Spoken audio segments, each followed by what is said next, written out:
Akhirnya Mbah Kromo pun meneruskan menanam biji kurma tersebut ya. Dan dia tidak berkata apa-apa lagi. Sementara tetangganya pun juga tidak bertanya kepada Mbah Kromo lagi. Tetapi di dalam hatinya dia masih penasaran dengan apa yang dilakukan oleh Mbah Kromo.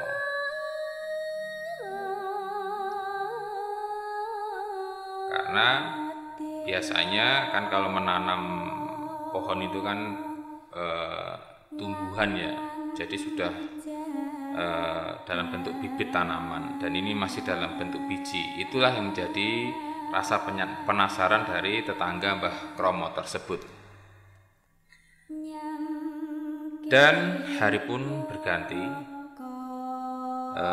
kejadian itu pun segera berlalu.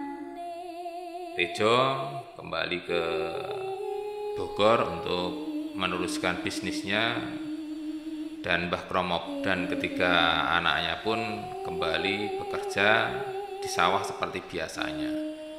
Tetapi setelah pulang berhaji, Mbah Kromo itu mendirikan sebuah suro ya, suro atau langgar, kalau orang Jawa itu langgar. Jadi tempat mushola yang terbuat dari kayu. Dia berharap dia bisa melakukan sholat subuh, sholat luhur, asar, maghrib, dan isya itu secara berjamaah. Dan kapasitas dari langgar itu pun sekitar 25 orang, jadi cukup lumayan. Dan langgar itu sering digunakan untuk aktivitas sholat setiap hari ya, selama 5 waktu. Dan untuk ke sore harinya biasanya digunakan untuk anak-anak sekitar itu untuk mereka belajar mengaji. Kebetulan anak Mbah Kromo itu kan dia mengajar untuk membaca tulis Al-Quran, Iqra ya. Hari pun berganti, waktu pun berlalu, minggu demi minggu, bulan demi bulan, dan tahun pun berganti. Dan pohon kurma itu ajaibnya, biji kurma itu tumbuh ya, tumbuh. Sebuah biji bisa tumbuh di halaman rumah Mbah Kromo, di dekat dengan langgar tersebut ya. Dan tentu saja itu sangat membuat tetangganya yang semula penasaran itu terheran-heran dan juga kagum. Kok bisa biji kurma itu bisa tumbuh, sesuatu hal yang langka. Kalau bibit mungkin masih bisa ya. Dan pohon kurma itu pun tumbuh berkembang semakin membesar. Sementara usaha Tejo di Bogor pun juga semakin bertambah besar. Dari awalnya dia mencukupi rumah potong ayam, akhirnya dia pun memiliki rumah potong ayam sendiri yang memiliki banyak karyawan. Dan Mbah Kromo pun usahanya sebagai seorang petani pun semakin maju. Hasil panennya berlimpah, dan mereka pun bisa memiliki beberapa hewan ternak seperti sapi dan kambing. Akhirnya setelah sekian lama, pohon kurma itu pun semakin besar, dan akhirnya tibalah saatnya dia berbunga untuk berbuah. Tapi masih dalam bentuk anak buah ya. Jadi yang kalau orang Jawa itu mengatakan pentil. Pentil itu buah tapi yang masih kecil, masih muda. Dan di saat itulah misteri dari kejadian, dari apa yang saya ceritakan ini dimulai, di mana di saat pohon kurma itu sudah mulai mengeluarkan buahnya, di suatu pagi saat Mbah Kromo, Bu Kromo, dan juga ketiga anaknya dan tetangganya itu melakukan sholat subuh, sesuatu mulai terjadi. Awalnya semua itu berjalan dengan normal. Mereka melakukan sholat 2 rakaat seperti biasa.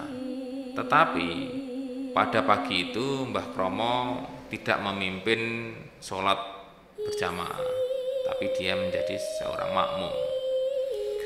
Pada saat sujud terakhir sebelum salam, Mbah Kromo itu melakukan sujud itu lama, sampai akhirnya sholat pun selesai dan salam pun diucapkan, tetapi Mbah Kromo masih dalam posisi bersujud, dan itu masih tidak membuat keluarga dan juga tetangganya itu curiga ya. Mereka masih mungkin menganggap Mbah Kromo itu masih dalam kekhusyuan sholatnya. Detik demi detik, menit berlalu, akhirnya tapi Mbah Kromo itu masih dalam posisi sujud. Akhirnya mereka pun curiga, ada apa dengan Mbah Kromo? Kenapa kok dia tidak bangun dari sujudnya? Akhirnya mereka pun membangunkan. Alangkah terkejutnya keluarga dan juga tetangganya saat dibangunkan Mbah Kromo itu terjatuh tersungkur. Saat itulah mulai timbul kegaduhan.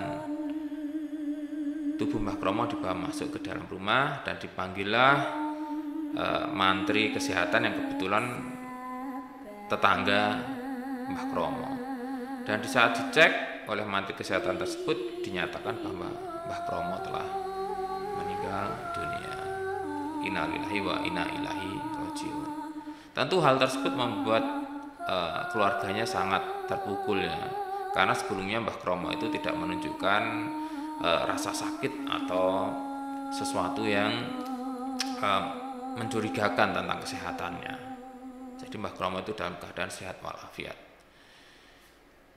Akhirnya setelah dinyatakan meninggal, Mbah Kromo pun disucikan.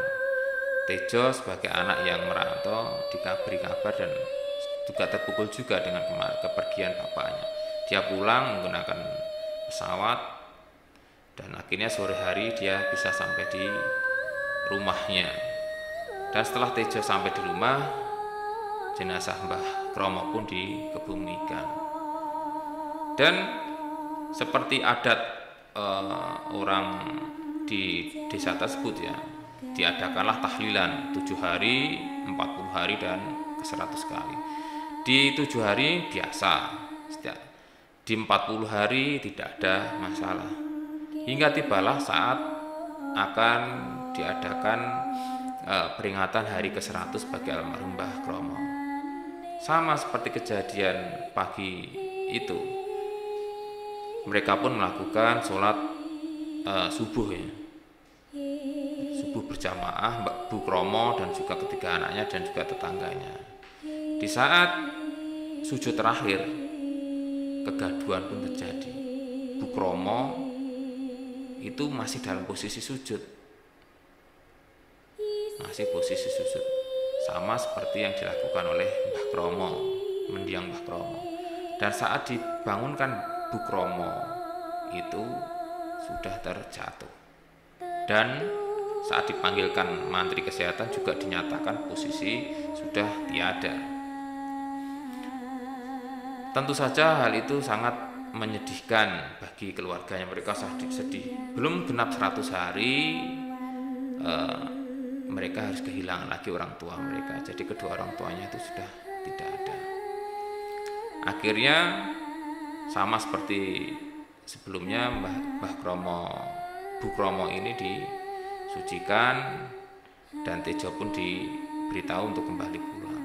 Diadakan 7 hari, 40 hari dan sama. Semua pun berjalan normal hingga di hari ke-100 sesuatu hal itu terjadi lagi. Anak sulung atau kakak dari Tejo itu disolat subuh, dan itu sholatnya dilanggar Mbah Kromo itu. Di saat rakaat terakhir dan saat sujud terakhir, anak sulung itu, kakak Tejo yang nomor 1 itu, dia juga tersungkur saat dibangunkan dari sujudnya. Itu di ke-100 harinya dari Mbah Kromo. Dan tentu saja itu sangat mengagetkan. Dan kejadian ini berulang lagi bagi anak yang nomor 2. Di ke-100 hari pun juga sama posisi sujud, dia jatuh dan meninggal dunia. Dilanggar Mbah Kromo itu. Dan akhirnya hanya tertinggal Tejo dan seorang adiknya ya. adiknya. Dan itu membuat menjadi pembicaraan masyarakat sekitar. Setiap 100 hari 4 orang anggota keluarga itu tidak ada, bapak, ibu, dan kedua anaknya, dan masih tersisa 2 anaknya, yang satu di Bogor dan satu anak bungsunya.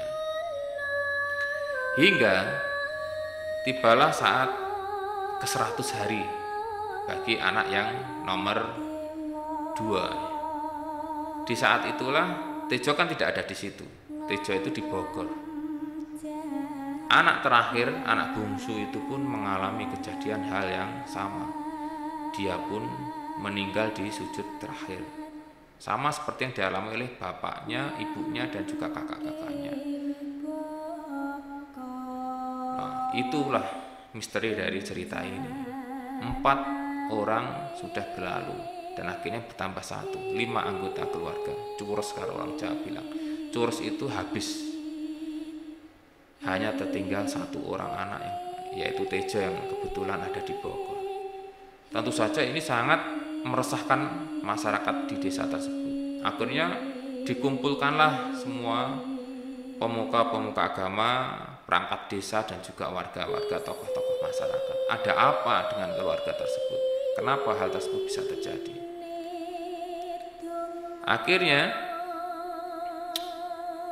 disitulah terjadi namanya suudzon, kecurigaan bahwa Tejo lah yang menyebabkan ini semua. Karena apa? Ketiga saudara Tejo itu mereka juga sudah berkeluarga, mereka memiliki anak.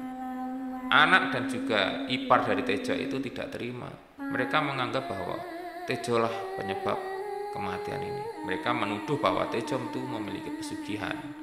Dan tentu saja Tejo sangat marah dan mereka menuduh dia seperti itu. Tejo mengatakan tidak mungkin dia akan mengorbankan keluarganya. Lagi pula sebelum mereka itu pergi berhaji, Tejo pun sudah sukses ya. Dia sudah mensuplai RPA dengan 3.600 ekor setiap hari ke rumah potong ayam. Untuk apa saya itu mengorbankan orang tua saya? Bukankah ridha Allah fi ridha walidain, kata seperti itu si Tejo, bahwa ridha Allah itu adalah ridha orang tua. Akan sangat durhakalah bagi seorang anak mengorbankan orang tuanya demi untuk kekayaan pribadi. Tapi tentu saja mereka tidak mau mengerti. Terjadilah permusuhan, dan itu juga membuat masyarakat itu resah. Mereka tidak berani lagi untuk sholat di langgan Mbah Kromo tersebut. Rumah Mbah Kromo pun terbengkalai dan juga ditinggalkan karena tidak ada cucu dan juga menantu yang mau tinggal di situ, apalagi sholat di tempat tersebut. Akhirnya diadakan musyawarah karena mereka takut terjadi susulan sebelum 100 hari berikutnya. Akhirnya disimpulkan bahwa langgan Mbah Kromo itu harus dibongkar, harus dilenyapkan. Mereka pun akhirnya mengumpulkan para pemuka agama, mereka berdoa, melantunkan ayat-ayat suci, dan juga memohon petunjuk kepada Allah Subhanahu wa taala hal yang terbaik supaya apa yang dialami oleh keluarga itu tidak terjadi lagi pada masyarakat yang lain. Dan akhirnya langgar itu pun dibongkar. Dan saat dibongkar itu seluruh warga itu dikumpulkan. Mereka melakukan doa bersama, memohon pertolongan, mohon ampunan. Dan salah satu tetangga dari Mbah Kromo yang waktu itu melihat Mbah Kromo menanam biji kurma itu juga bercerita apa yang dilakukan. Dan kurma itu pun sudah mulai tumbuh ya, sudah mulai berbuah. Dari awalnya pentil dia sudah mulai berbuah. Buahnya itu sangat subur sekali. Akhirnya masyarakat pun berpikiran, berasumsi inilah penyebab dari kematian tersebut. Oh ya iki, kurma iki, seperti itu. Akhirnya kurma itu diurangi, dibakar sampai menjadi arang oleh warga setempat. Dibakar hidup-hidup kurma tersebut. Dan langgar Mbah Kromo pun dibongkar dan dilarung ya. Kan kebetulan di dekat desa itu ada sungai. Dilarung itu dilabuh atau dihanyutkan di sungai. Sementara rumah Mbah Kromo tetap dibiarkan terbengkalai. Dari cerita yang saya sampaikan ini ada tiga misteri tentang kematian mereka. Yang pertama, apa penyebab kematian mereka? Kalau kita simpulkan ada 3, yaitu kemungkinan pertama adalah Tejo memang betul mengorbankan kedua orang tua dan ketiga saudaranya untuk tumbal kekayaan dia. Itu kalau betul-betul Teja menggunakan mereka sebagai tumbal. Tetapi bukankah sebelum mereka meninggal Teja itu sudah kaya? Dan sementara Teja pun belum pernah pergi ke tanah suci Mekah. Itu kesimpulan pertama. Sementara yang kedua, apakah Mbah Kromo itu bertemu dengan laki-laki yang ada di Mekah itu? Mbah Kromo itu meminta sesuatu seperti pengelarisan atau yang lain, itu tidak ada yang tahu. Tetapi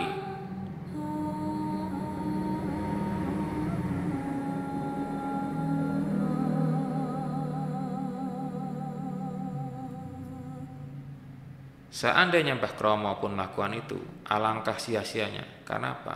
Mbah Kromo pun harus kehilangan nyawanya sendiri beserta istri dan ketiga anak-anaknya. Sesuatu yang sangat konyol apabila Mbah Kromo melakukan hal tersebut di sana gitu, dengan melakukan perjanjian itu. Apa keuntungannya? Mbah Kromo hanya seorang petani sederhana. Dan kesimpulan yang ketiga adalah lelaki yang memberikan biji kurma kepada Mbah Kromo itulah sebenarnya yang mengorbankan satu keluarga tersebut. Dengan kata-kata, terimalah buah kurma, biji kurma ini sebagai tanda mata dariku. Padahal itu mereka baru pertama kali bertemu. Dan anehnya mereka bisa berkomunikasi dengan baik. Terlepas dari itu semua, dari ketiga asumsi itu hanya Allah yang tahu. Walau alam. Hikmah yang kita petik dari cerita ini adalah bahwa kullu nafsin saikotul maut, di mana setiap makhluk hidup itu yang bernyawa itu pasti akan meninggal dunia. Tidak ada yang terlepas dari maut. Janganlah kita itu menjual akhirat kita untuk sekedar kekayaan yang hanya semu. Cukuplah kekayaan itu kita pegang di dalam genggaman saja, tapi jangan di dalam hati kita. Ku anfusikum wahlikum naro. Lindungilah dirimu dan keluargamu dari api neraka. Saya An Cahyo, Pesona Jawa.